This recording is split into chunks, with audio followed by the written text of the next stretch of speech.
আসসালামু আলাইকুম। আজকে বানাবো ডাল পরোটা।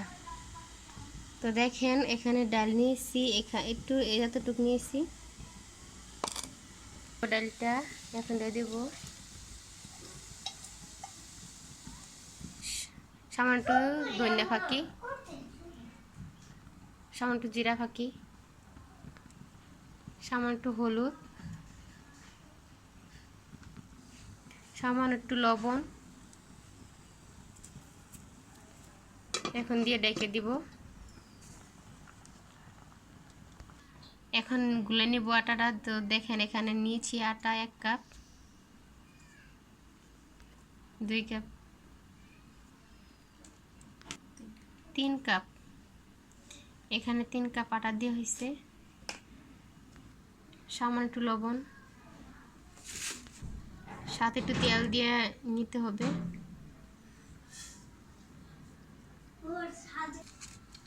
তো এখন ভালো করে মিক্স করে নিব।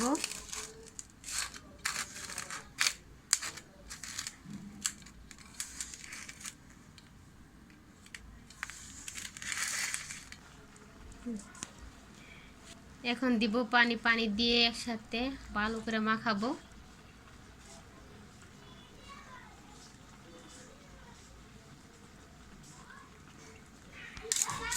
তো দেখেন গুলা হয়ে গেছে এখন। তো আপনারা বেশি পানি দিয়েন না, তেলে খেলে লেডা বেডা হয়ে যাইব। কমে কমে হালকা হালকা পানি দিতে হবে, আর এরকম মতলা লাগবো। তো এখন দেখেন আমার কিন্তু গুলা শেষ হয়ে গেছে। তো দেখেন ডাল কিন্তু হয়ে গেছে। তো এরকম করে শুকাই নেবেন আপনারা। তো এখন নড়াটা আমি দিয়ে নিয়েছি সুন্দর করে। এখন দিয়ে দিব তেল।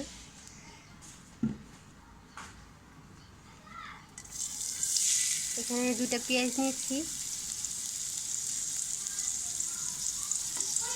সামান্য একটু মরিচ কুচি আর পেঁয়াজ কুচি।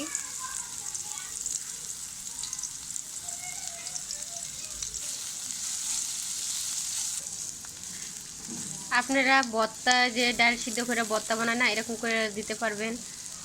আর না হলে আপনারা যদি বলেন যে না নষ্ট হয়ে যাবে, তো একটু বাজে পেস্টটা হালকা করে বাজে নিয়ে তারপরে ডালটা দিয়ে এরকম নিতে পারবেন।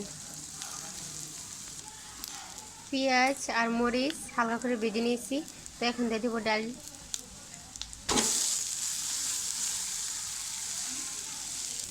তো এখানে ডালটা নিয়েছি। এখন ভেজে সুন্দর করে নাড়াচাড়া দিয়ে একসাথে মিক্স করতে হবে পেঁয়াজটা। এখন দিয়ে দিব ধনিয়া পাতা। ধনিয়া পাতা দিলে অনেক সুন্দর ফ্লেভার আসে। তো এখন হয়ে গেছে, এখন নামাই নিব আমি। তো দেখো এখন এভাবে গুলো করে নিয়েছি আমি। তো এরকম করে চিকনা করে নিতে হবে। তারপরে মাঝখানে ডালটা দিয়ে এরকম করে মুখটা মুন্দা দিতে হবে। তারপরে দেখো এভাবে গোল গোল করতে হবে।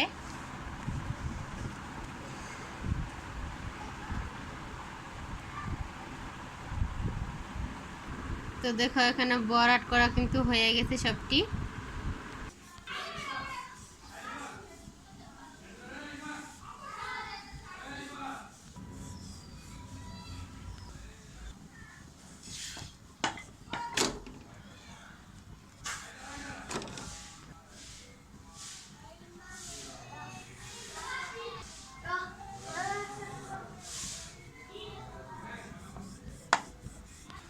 তো দেখো এখানে আমি হালকা করে রুটি বানাইয়া সেক দিয়ে নিচ্ছি।